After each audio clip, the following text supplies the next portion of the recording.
আমার নাম আবু শাকের। আমার চকবাজার ডিসি রোড এমপি কফিলুদ্দিনের বাড়ি, আলিফ টাওয়ার 8 তলায় আমার বাসা। আমার নাতনি তাহমিমা ফেরদৌস, বয়স 16 বছর, গায়ের রং ফর্সা।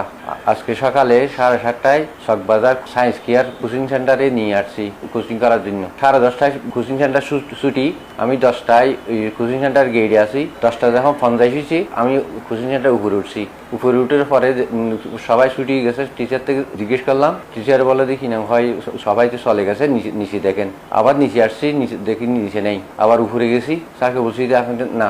তখন ওখানে যে কোচিং সেন্টারে যে একটা খাতা আছে, হাজিরা খাতা চেক করছে, ওখানে সাইন নেই।